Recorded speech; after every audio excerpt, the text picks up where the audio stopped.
invités en ligne. Et comme je l'ai dit, on va aller donc très rapidement. Maître Bogasako, très sollicité au niveau donc des États-Unis. Il était donc à New York il y a déjà 2 semaines.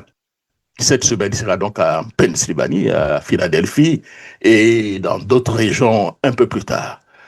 Après donc le dépôt donc des candidatures, que dira donc le Conseil constitutionnel de Côte d'Ivoire? Gros point d'interrogation. Bonsoir donc chers auditeurs, bienvenue donc à cette émission donc spéciale de Labo Côte d'Ivoire. Donc on dira donc à quelques mois des élections donc présidentielles en 2025, les regards sont désormais tournés vers donc le Conseil constitutionnel. Après donc le transfert officiel donc des dossiers de candidature par la CEI. Mais la question essentielle se pose. Quelle attitude donc adoptera cette institution clé dans un climat marqué par une profonde crise de confiance entre les Ivoiriens et leurs institutions? Beaucoup estiment que le Conseil constitutionnel ne dira pas donc le droit, mais suivra donc les conseils donc du pouvoir en place. La composition même du Conseil constitutionnel, dominée par donc les personnalités, pour ne pas dire issues du personnalité, ou bien nommées par des cadres du parti au pouvoir, renforce donc, si vous voulez, les soupçons. Pour en débattre, nous recevons donc aujourd'hui en exclusivité depuis l'État du Maryland l'enseignant-chercheur activiste des droits humains et président donc de la FIDOP. Ensuite, je dirais, il est exilé aujourd'hui, qui partagera donc avec nous son analyse et ses perspectives. Il est très écouté en ce moment, très suivi. Disons, les Ivoiriens ont une pensée très affective pour Dr Bogasako, qui devient un peu chouchou des Ivoiriens. Surtout en cette période où la majeure partie donc, de nos cadres sont accroupis. Ils ne sont pas accroupis parce qu'ils sont cowards, mais en réalité parce que le système ne permet pas donc à ces cadres de s'exprimer. Il y a quelques cadres qui sont aussi courageux, comme Dr Bogasako. Est-ce qu'on peut dire qu'il est vraiment courageux? Ou bien Dr Boga, permettez-moi l'expression, assez stupide pour abandonner tout, pour aller donc en exil. Bonjour, Dr Bogasako, comment allez-vous? Bonjour, cher ami et frère Jacques Roger. Je salue tous nos amis d'Afrique, du monde et principalement de la Côte d'Ivoire qui nous suivent. Et je voudrais leur dire un grand merci pour tous les soutiens qu'ils m'apportent au quotidien, que ce soit des proches, des inconnus, etc. Mais notre pays est dans un combat et je pense que chaque fils et chaque fille de la nation a un rôle à jouer. Je voudrais te féliciter, frère, pour le tien, celui que tu fais, comme tous les autres qui donnent de l'information, qui donnent surtout de l'espoir à notre nation. Et elle en a vraiment besoin et aujourd'hui plus que jamais. Je pense que ce que nous allons dire ici aujourd'hui va beaucoup être utile à notre pays et au monde entier. Et Voilà, j'ai dit. merci beaucoup, docteur Bogasako. Et vous avez vraiment dit, docteur. Alors, nous allons aller donc très rapidement, après donc le dépôt donc, des candidatures. Hein. Quelles sont donc les premières donc, observations sur donc, les 60 dossiers, on parle de 62 dossiers hein, de candidatures retenues? Toujours dans mes propos liminaires, avec ta permission, cher ami et frère Jacques Roger, je voudrais avoir une pensée pour nos parents du Nord qui ont été victimes d'une attaque, une attaque d'un groupe venu, dit-on, d'un pays voisin. En tout cas, il y a eu des morts. Je voudrais exprimer toute ma solidarité, toute ma compassion. Et c'est l'instinct patriotique qui parle. Notre pays n'en a pas besoin. Je voudrais leur dire que nous sommes avec eux, tous nos frères et sœurs du Nord. Et j'espère que ces attaques ne continueront pas parce que c'est tout cela qu'il fallait éviter, c'est tout cela qu'il faut éviter. Deuxièmement, je voudrais exprimer à un jeune frère et ami, le jeune frère Yvan Koukouillon, alias Johnny Pacheco, je voudrais lui exprimer tous mes encouragements dans la situation judiciaire qui s'ouvre contre lui à compter de ce lundi. Qu'il sache que tous les défenseurs des droits de l'homme sont là et sa cause sera défendue. Pour l'instant, on ne sait pas pourquoi. Quels sont ce qu'on lui reproche? Qu'est-ce qu'on lui reproche? On aura l'occasion de le savoir on dit qu'il disait qu'on lui reprochait donc, selon eux, d'avoir donc lancé une insurrection contre le régime en place. Voilà, c'est ça. Une insurrection contre le régime en place. Dans tous les cas, nous verrons bien si ceux qui lancent des insurrections, enfin, dans notre pays, on en a vu et entendu, hein, il y en a qui ont dit qu'ils allaient rendre le pays ingouvernable. La Côte d'Ivoire est devenue ingouvernable, qu'ils allaient frapper le pays et il tomberait. Le pays a été frappé, il n'est pas tombé, Dieu merci. Ils ne sont pas Dieu. Donc, tous mes encouragements à mon jeune frère, et nous sommes à l'écoute. Et ce que nous pouvons faire depuis nos positions, nous le ferons pour que sa cause soit entendue. Nous sommes des défenseurs des droits de l'homme. Vous voyez, moi-même, je me mets, qu'ils prennent exemple sur moi. Tant que nous sommes convoqués par la justice, nous répondons à la justice. Je suis rentré d'exil le 9 juillet 2021. J'ai été flanqué dès le 27 juillet d'une procédure judiciaire qui a duré 4 ans. Et j'étais dans le pays. Et je donnais mes cours. Et j'allais voir ma famille. Je voyageais. Donc, personne ne fuit la justice. Mais lorsqu'on tombe dans les encagoulés, lorsqu'on tombe dans les violations des droits de l'homme, lorsqu'on tombe dans les enlèvements, lorsqu'on tombe dans les tortures, c'est la CPI qui doit régler cette question. Et j'ai dit, et je n'ajoute plus rien. Voilà, merci beaucoup. La première, oui, oui, allez-y, oui. La première relance, les observations. Voilà, la première chose que je voudrais noter, s'agissant des observations que j'ai à faire sur les dépôts des candidatures. Le Conseil constitutionnel de Côte d'Ivoire, conformément à la loi, a proclamé une liste provisoire qui lui a été certainement remise par la Commission électorale indépendante. Et nous comptabilisons 60 prétendants à la candidature.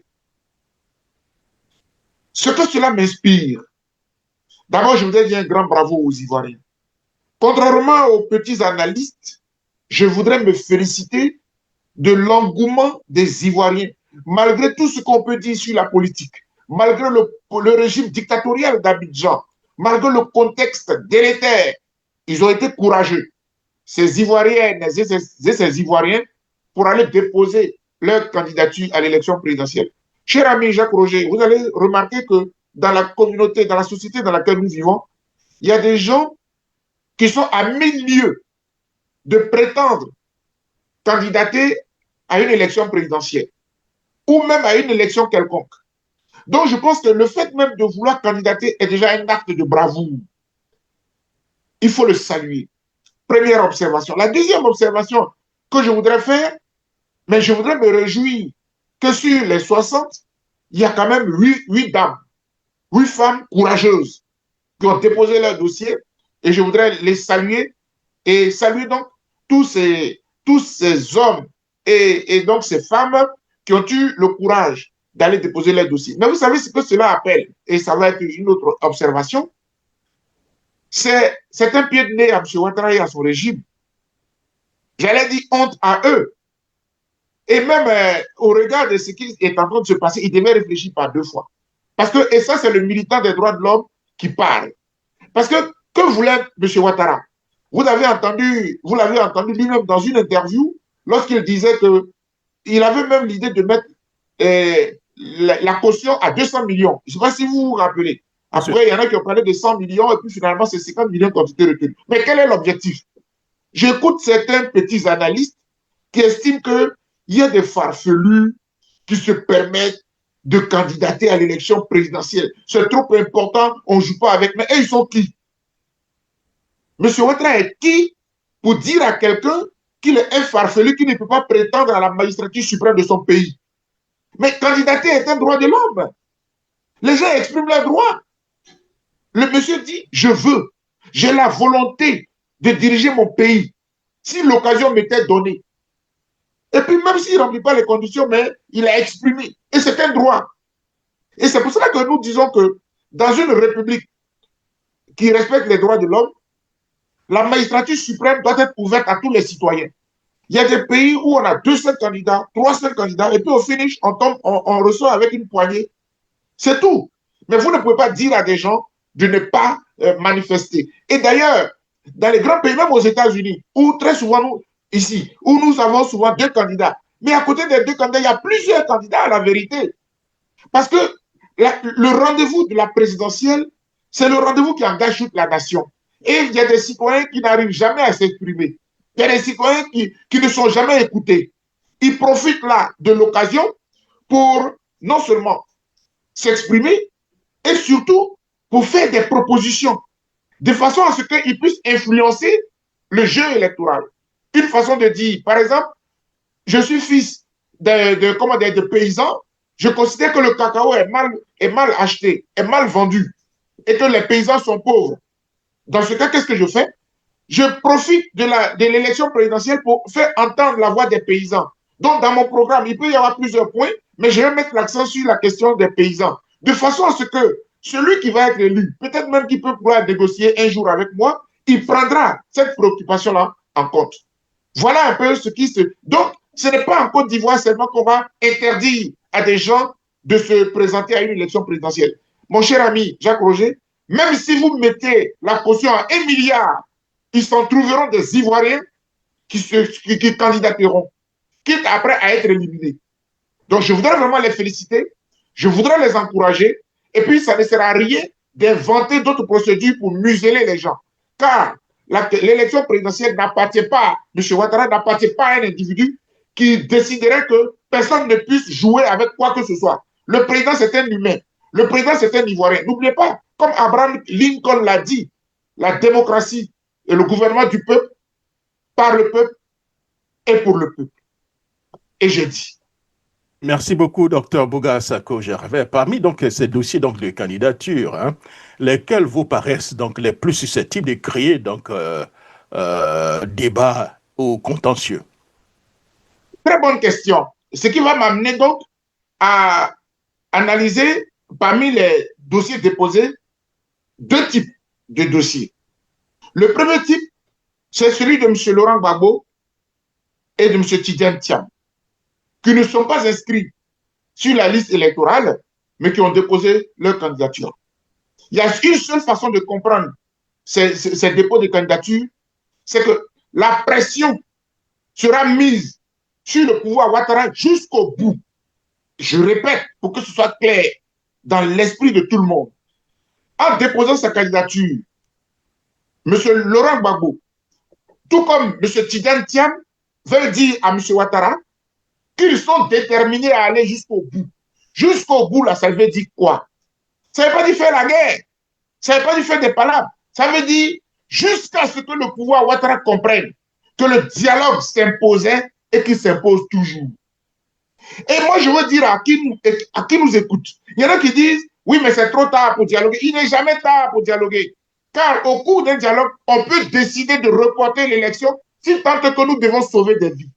Je répète, cher ami, rien ne valant la vie humaine, jusqu'au bout, on peut dialoguer. Et je pense que la candidature de M. Gbagbo, la candidature de M. Tidjane Thiam s'inscrivent dans ce sens-là. Jusqu'au bout, ils vont démontrer à M. Ouattara que c'est leur droit de candidater à l'élection présidentielle dans leur pays et ils n'ont de compte à rendre à personne, ils n'ont de permission à demander à personne. Deuxièmement, la candidature de M. Ouattara, mais comment il faut la comprendre? C'est une candidature, j'allais dire, qui a été faite d'abord dans la honte, et puis c'est une candidature de défiance. Voici les deux mots qui caractérisent la candidature de M. Ouattara. Pourquoi dans la honte? C'est ça. Mais dans la honte, parce que c'est un quatrième mandat honteux. C'est un quatrième mandat honteux, humiliant. Et c'est d'ailleurs pour cela qu'ils ont mobilisé des gens. Ils n'ont pas mobilisé les gens pour concurrencer l'opposition à Yopougon par rapport à Yopougon. Non. Ils ont mobilisé les gens parce qu'il ne fallait pas que, de façon isolée, il aille déposer sa candidature en catimini. Parce qu'il veut toujours donner l'impression qu'il est soutenu par les siens. Et donc, il fallait qu'il vienne en fanfare pour que la honte soit tuée. Mais la honte est là. Parce que la communauté internationale rigole. Mais quel est ce monsieur qui vient du FMI, des États-Unis, d'Amérique, et qui avait dit qu'il voudrait candidater, ne serait-ce que pour un mandat au départ. Après, il en a fait 2. On peut le comprendre. Non, il en a fait 3. Parce qu'il y a eu mort d'homme. Maintenant, il veut en faire 4. Parce qu'il s'en fout de la communauté internationale. Il dit qu'il est souverain. Donc, il fait ce qu'il veut à l'intérieur du pays. C'est une honte. Voici comment la communauté internationale lit cela. Et la défiance, parce que en descendant lui-même dans l'arène, c'est une façon de dire à M. Gbagbo et à M. Tidjane Thiam, je suis prêt à mourir au pouvoir, que vous le souhaitiez ou pas. Et je voudrais ajouter, dans la défiance, il est là lui-même, il est présent lui-même, il veut assumer lui-même cette turpitude. Sinon, une autre personnalité, vous avez vu que les autres ont envoyé des gens aller déposer les candidatures. M. Ouattara aurait pu le faire. Mais il veut toujours montrer qu'il est le chef et que c'est lui et qu'il est déterminé. Et d'ailleurs, cette attitude-là nous donne à voir ce qui pourrait advenir par la suite, que ce soit par le verdict du Conseil constitutionnel ou par la suite des événements. Et j'ai dit. Alors, et ces dépôts de candidature suffisent-ils à tourner donc la page donc, de la crise de confiance ou celle-ci demeure-t-elle, j'allais dire, sous-jacente? En apparence, oui. C'est-à-dire que, regardez, quand vous avez vu vos confrères, au passage, il faut profiter pour saluer vos confrères journalistes, que ce soit, je peux me permettre de les citer, nos amis de l'AFTV, principalement, qui donnent à voir des débats assez ouverts avec des candidats. J'en ai vu certains là-bas et tout. C'est-à-dire que quand on regarde, on se dit, ah oui, mais l'élection présidentielle est en train de partir. Hein? Et du coup, ça donne un peu de force à ceux aux candidats qui se considéreraient comme des plans B. Vous voyez, quand vous voyez l'élection en train de partir, je vois au PDCI RDA certains militants qui en veulent davantage à M. Tidjane Thiam. Ils ne croient plus trop au combat. Ils se disent, ah, le combat est perdu. Je vois certains qui tournent autour de M. Awadon Melo. Donc, certains tournent autour de M. Jean-Louis Bion en se disant, à la lieu où vont les choses, le combat est en train d'être perdu. Et donc, nous en voulons à M. Tidjane. On n'est pas content de lui parce qu'il a mal. Ils n'ont rien compris. Ils n'ont rien compris. La crise ne peut pas être jugulée parce que une soixantaine d'Ivoiriens ont déposé leur candidature, y compris M. Gbagbo et M. Tidjane Thiam.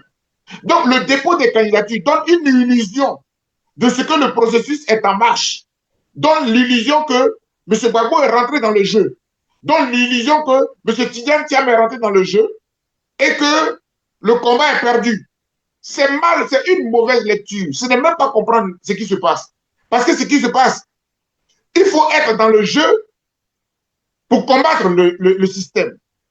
Parce que si vous êtes hors jeu, vous êtes carrément mis KO. J'en ai vu qui disaient, oui, mais on ne comprend pas.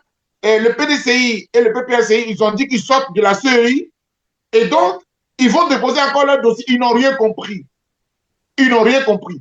C'est-à-dire qu'ils mettent M. Ouattara face à ses responsabilités. Ils ne veulent pas être comptables du chaos qui adviendra. Si d'aventure il y avait du chaos. Donc, il faut que les gens fassent preuve un peu d'analyse, de hauteur d'esprit, quitter dans les bassesses. La crise, elle est là, sous nos yeux, elle est sous-jacente. Et moi-même, elle m'inquiète encore plus. Et j'ai dit. Alors, pensez-vous que les institutions ont la capacité aujourd'hui donc de regagner donc la confiance des citoyens au vu de ce que nous voyons? J'allais dire, peut-être qu'on pouvait exprimer. Vous savez, je suis maintenant, au fur et à mesure que nous évoluons, vous allez voir dans la suite, sur les hypothèses que je vais analyser, il ne faut pas rêver avec M. Ouattara. Nous sommes nombreux en Côte d'Ivoire, même vous y compris, qui nous sommes dit, ah, peut-être qu'il va se ressaisir. Ah, peut-être qu'il va se ressaisir. M. Ouattara ne se ressaisira jamais. Il est dans une logique.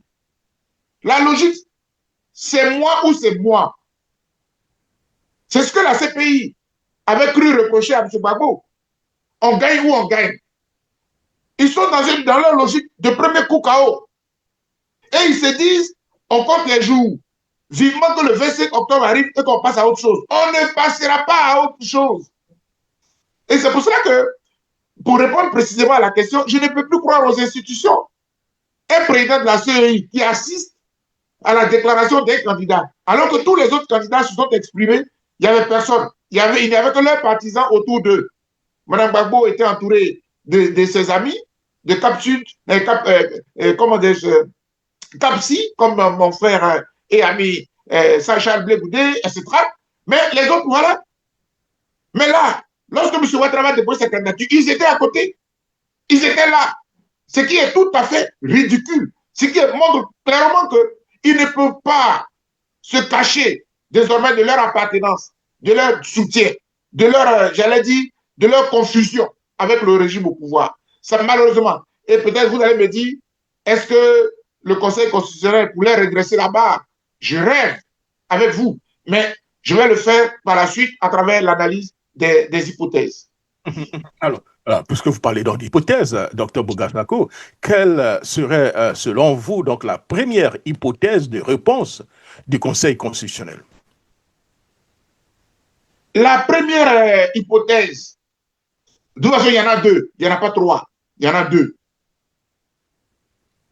Deux grandes hypothèses. La première hypothèse, mais celle qui paraît la plus évidente, qui paraît la plus logique, même, non, pas évidente et logique, au regard de la succession des événements, c'est que au plus tard, le 10 septembre, mais ça peut se faire avant, 1 ou 2 jours avant, peu importe, ça dépend du Conseil constitutionnel, s'il est prêt avant, le plus logiquement, le quatrième mandat, disons la quatrième candidature sera validée.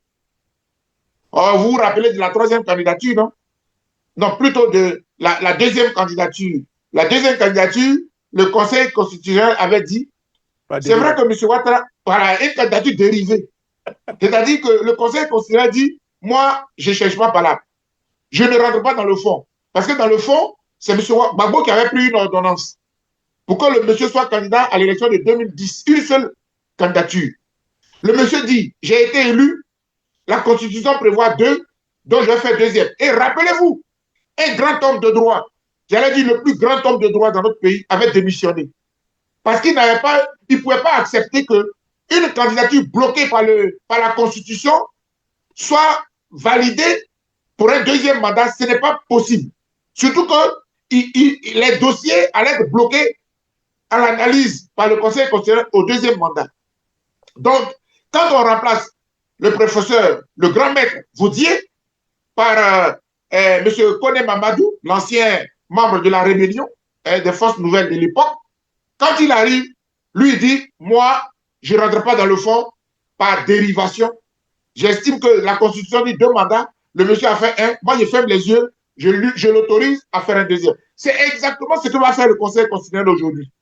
Il va dire, ah non, non, non, moi, on me dit, on est dans la 3e République. Dans une République, selon la Constitution, il y a 2 mandats pour chacun. Il en a fait 1, je l'autorise à faire un deuxième. Ça rentre même dans le fond. Et donc, on ne peut pas attendre de miracle du Conseil constitutionnel qui se permettrait, je tombe, mais vraiment, je rêve de bloquer la candidature de M. Ouattara. C'est impensable. Alors, il suffit de voir même le parcours. J'ai vu des images de Madame la Présidente. J'ai tellement de respect pour les dames et encore plus pour une haute magistrate.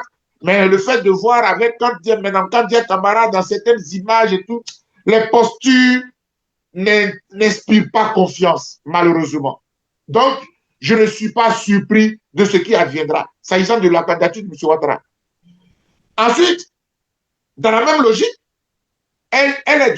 n'oubliez pas qu'elle est magistrate. Donc, je n'ai jamais vu, c'est très rare de voir qu'au sein de la magistrature, au sein d'une corporation, il y a des contradictions. Par corporation, on est toujours appelé à se solidariser, à se soutenir. C'est pour cela que j'estime qu'elle ne peut pas contredire les magistrats qui ont condamné M. Laurent Gbagbo à 20 ans. Donc, elle va certainement s'appuyer là-dessus et puis rejeter sa candidature. De même, dans le cas de Tidiane Thiam, elle va prendre l'argument, il n'est pas sur la liste électorale, il a été exclu de la liste électorale, donc moi, voilà, c'est une loi qu'il a exclue, il n'a pas respecté ce critère du code électoral, je m'appuie là-dessus pour rejeter. Donc, en fait, la première hypothèse, la plus plausible, la plus logique, si on s'en tient à l'évolution des choses, et selon la volonté de M. Ouattara, c'est ce qui va être fait. On va rejeter M. Gbagbo, on va rejeter M. Tidiane, M. Ouattara sera confirmé. Mais ce sont les conséquences qui pourront être dramatiques pour notre pays. Justement, cela me permet de vous poser cette question. Cette hypothèse est-elle de nature donc à apaiser donc le climat politique ou au contraire à le tendre, j'allais dire, à le tendre, disons, davantage? Ah non, quand vous regardez la posture de M. Ouattara, qui se déplace pour aller à la CEI, c'est qu'il est prêt au combat. Quand il est prêt au combat, il compte sur quoi? Mais il compte sur le Conseil constitutionnel qui est dans sa poche, mais il compte sur l'armée, mais il compte sur la police, mais il compte sur la gendarmerie, où il a gardé M. Apollo à la gendarmerie, où il a gardé le général Youssouf, Fofana, ou bien je ne sais plus quoi. Ouais, Kouyaté, tout ça, c'est bon, voilà. Il a gardé, donc, il se dit, il a ses lieutenants, il est prêt au combat. Donc, pour lui, il n'y a pas un moyen de faire marche arrière. Il a ses lieutenants. Et puis, ce qui est à noter, c'est que finalement, tous ces hauts cadres, ils nous ont donné à comprendre qu'ils jouent leur destin, ils jouent leur poste.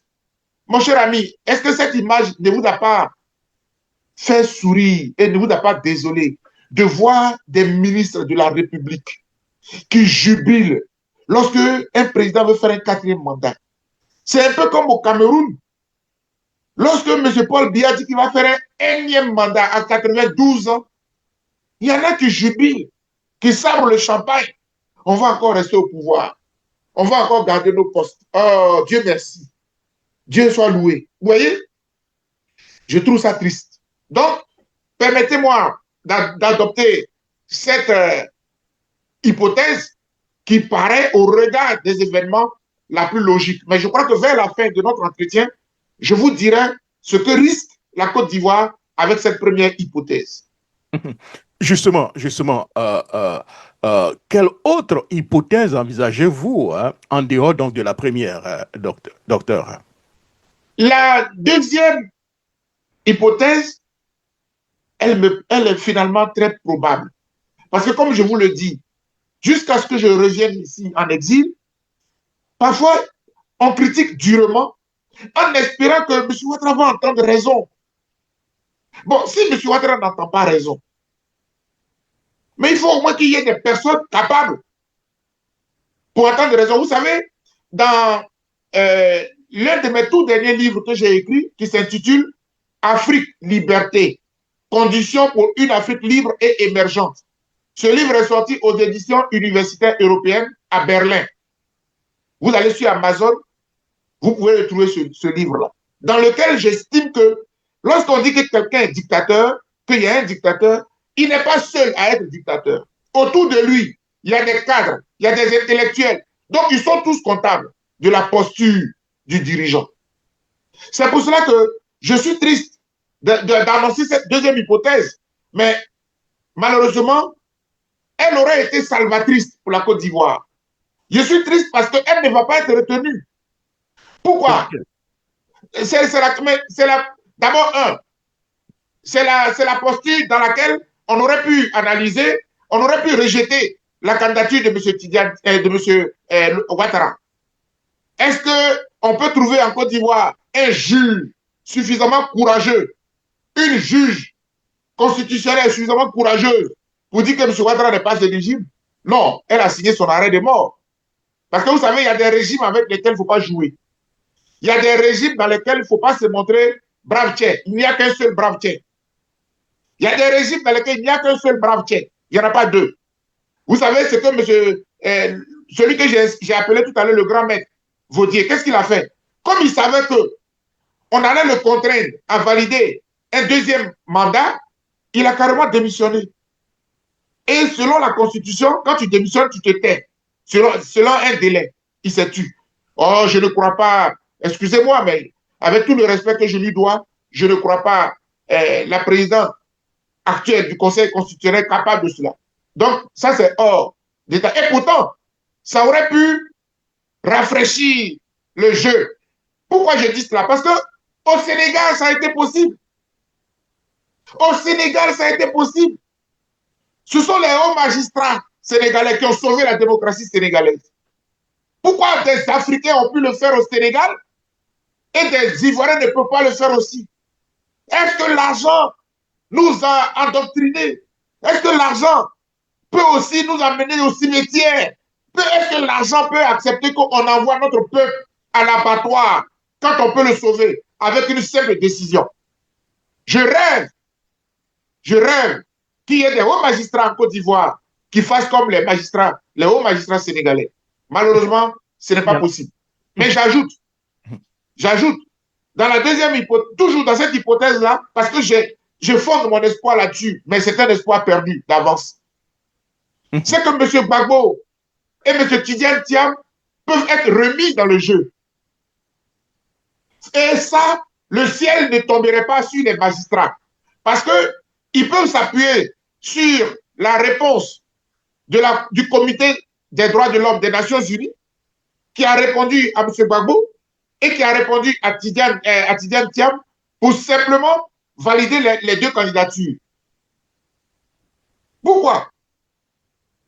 Parce que le comité des droits de l'homme s'est appuyé sur l'article 25 de la charte et de l'article 21 du pacte international relatif aux droits civils et politiques, lequel pacte demande à l'État de Côte d'Ivoire, qu'il a ratifié depuis 1992, de donner à tous les citoyens leur droit de jouir de leurs droits civils et politiques.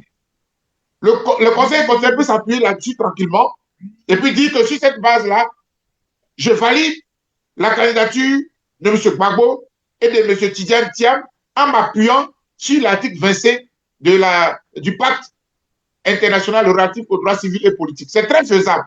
Mais j'estime qu'ils ne sont pas assez grands pour aller jusque-là. Et même, si vous voulez encore, je peux ajouter, parce que je veux être objectif dans mon analyse. En analysant les deux cas, le Conseil constitutionnel peut même aisément dire celui de M. Tidiane Thiam me paraît plus facile à valider. Pourquoi? Parce que à l'état actuel des choses, M. Tidiane Thiam, c'est-à-dire qu'il suffit d'une révision de la liste électorale qui est un droit absolu pour qu'il soit sur la liste électorale. Si tant est que c'est la condition de la liste électorale qui peut déranger le Conseil constitutionnel. Donc, le fait de ne pas faire la révision de la liste électorale est une violation des droits de tous les Ivoiriens, est une frustration pour le candidat Tidiane Thiam. Surtout que le peuple ivoirien a donné de l'argent à la commission pour faire cette révision de la liste électorale. Donc, le Conseil constitutionnel a là l'occasion plus facile de prendre M. Tidiane Thiam. Dans le cas du président Gbagbo, comme j'ai parlé de solidarité judiciaire, ils peuvent dire, bon, il a été condamné à 20 ans, moi, je ne vais pas refaire le procès, je ne peux que m'en tenir à cela, et puis, etc., etc. Mais en tout état de cause, qu'on rejette l'un, qu'on accepte l'autre, ou on accepte tous les deux, je pense que dans la deuxième hypothèse, il faut un sursaut. Il faut un sursaut de compétence, de courage, d'audace pour le faire. Il n'y a eu que les Sénégalais pour le faire à ce jour, dans notre sous-région et même sur notre continent, pour l'instant, à ma connaissance. Voilà un peu la deuxième hypothèse qui, malheureusement, ne va pas être retenue. Et pourtant, c'est celle-là qui est plutôt salvatrice pour la Côte d'Ivoire. Mais j'estime que nos magistrats ne sont pas encore séparés. Chacun lutte encore pour sa propre survie, pour son propre bien-être. Ils ne sont pas suffisamment courageux pour aller jusque-là. Hélas. Et j'ai dit. Alors, docteur, puisque vous n'êtes pas à Abidjan, je vais me permettre de vous poser cette question qui m'est taraude l'esprit depuis pratiquement un bon moment. On parle de l'article 48 du Code des nationalités pour exclure M. Thiam. Est-ce que là, il n'y a pas du deux poids, deux mesures, tout en sachant que M. Ouattara lui-même a dit publiquement qu'il a utilisé la nationalité voltaïque puis burkinabé. Et ensuite, où il a travaillé au Fonds monétaire international, c'est clair, documenté, qu'il a été donc burkinabé. Est-ce que l'article 48 aussi ne frappe pas M. Ouattara? Et si ça frappe M. Ouattara, est-ce qu'on peut dire, bon, par dérivation, comme il a déjà été président, on ne peut plus revenir en arrière? Qu'est-ce que vous en pensez?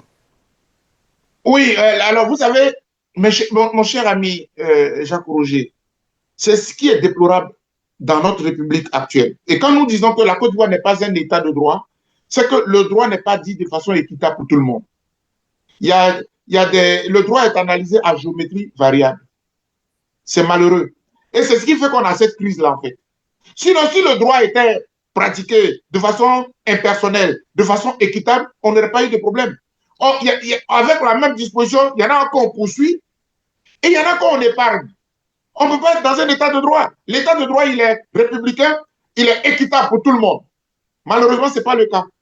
Sinon, si on prend le cas de M. Tidiane Thiam, frappé par l'article 48 du Code de la nationalité, je précise que c'est l'article 48 du Code de la nationalité, à ne pas confondre avec l'article 48 de l'ancienne Constitution qui avait aussi fait débat, que M. Gbagbo a d'ailleurs utilisé pour que M. Ouattara soit candidat. C'est le fameux article 48 de la Constitution de 2000.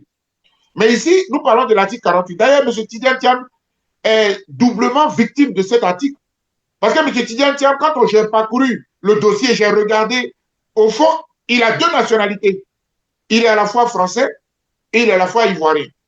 Donc, on ne pouvait pas dire même qu'il a fait, comment dire, il s'est prévalu d'une autre nationalité. Et dès l'instant où il a renoncé à la nationalité française, il était tout à fait libre. Mais à côté de lui, le cas que vous soulevez, le cas de M. Ouattara, on n'a jamais vu une seule déclaration judiciaire dans laquelle il a renoncé aux autres nationalités. Parce qu'il a vécu aux États-Unis. Qui nous dit qu'il n'a pas pris la nationalité américaine? Il a vécu, il a flirté avec le Burkina Faso aussi, il ne veut pas reconnaître ses origines burkinabées. Qui nous dit? Et puis il y a des actes d'achat en tant que burkinabé. Donc vous voyez, tout ça, ça prête la confusion. C'est pour cela que les questions de nationalité, on aurait pu les éviter cette fois-ci en laissant les Ivoiriens choisir entre M. Tidiane Thiam et les autres. Malheureusement, ce n'est pas le cas. Nous sommes dans une république à géométrie variable où le droit est appliqué à la tête du client. Hélas. Et j'ai dit. Merci beaucoup. Le docteur Bogassako, concrètement, que pourrait-il se passer en Côte d'Ivoire, disons, dans les prochains jours et semaines à la suite, donc, si vous voulez, donc, de ces décisions attendues, selon vous? Oui, et je pense que ça va être ma dernière parole, parce que je voudrais dire ceci. Malheureusement, alors souvent les gens nous traitent d'oiseaux de mauvais augure, de rabat-joie ou de prédicteurs du chaos. Non, moi j'ai fait une analyse, mais une analyse réaliste. Et comme ça se fait en France, comme ça se fait en France, chez Macron, le gouvernement va tomber d'ici une semaine. Vous voyez, le gouvernement Bayrou. Pour dire quoi, un analyste, il se fie aux faits et il fait une analyse plate. Cher ami, on a 4 étapes où le danger guette la Côte d'Ivoire. Il y a 4 temps forts où le danger guette la Côte d'Ivoire. Et je voudrais vraiment le dire, et ça c'est un message que j'envoie au gouvernement. Première étape, le jour de la proclamation de la liste définitive des candidatures. C'est un moment très fort, un moment extrêmement fort au regard de l'analyse que je viens de produire. Et selon cette analyse, tout donne à croire que le Conseil constitutionnel va valider la candidature de M. Ouattara, va rejeter celle de M. Gbagbo et de Tidiane Thiam. Ce qui est extrêmement dangereux parce que l'opposition nous a dit pas de 4e mandat. Donc si vous validez la candidature pour un 4e mandat, imaginez ce que cela peut créer dans le pays. Deuxièmement, l'opposition voudrait une élection inclusive. Si vous ne retirez pas la candidature ni de Gbagbo, ni de Tidiane Thiam, qu'est-ce qui peut arriver? Donc, premier moment fort, ça va être probablement au plus tard le 10 septembre, lors de l'annonce de la liste définitive des candidatures. Premièrement. Deuxième moment, qui sera difficile aussi à gérer en fonction de la liste proclamée, que va-t-il se passer pendant la période de campagne? Parce que pendant la campagne, il faut sillonner toute la Côte d'Ivoire. Or, il y a des bastions qui sont réservés à ces candidatures que vous allez rejeter. Est-ce que vous pourrez assurer la sécurité de tous les citoyens sur toute l'étendue du territoire national? J'ai peur pour la période de campagne électorale si on n'a pas pu obtenir un minimum de consensus.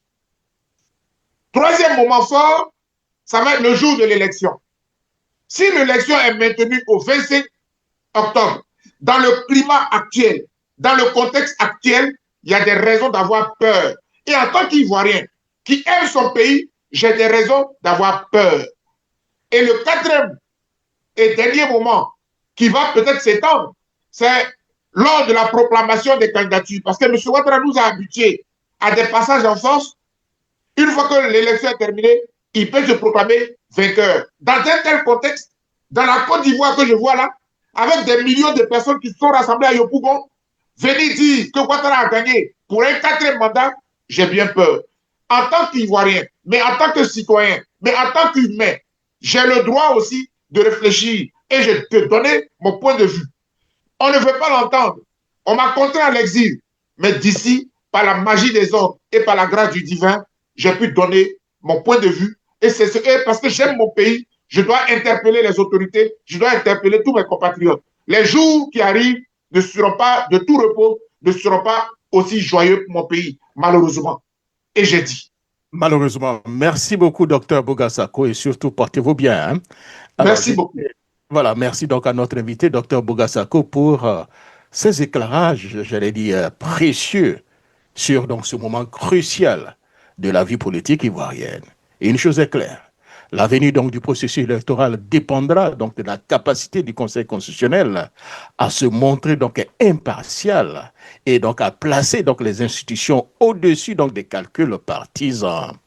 Les décisions qui seront donc rendues dans les jours à venir auront donc un impact direct, non seulement sur les candidats, mais sur, disons, la paix sociale, la stabilité institutionnelle et donc la confiance donc, du peuple. Chers auditeurs, restons donc vigilants, car la démocratie n'existe que si donc les institutions appartiennent véritablement donc au peuple et non à un camp politique. J'allais dire le RDR devenu donc RHDP.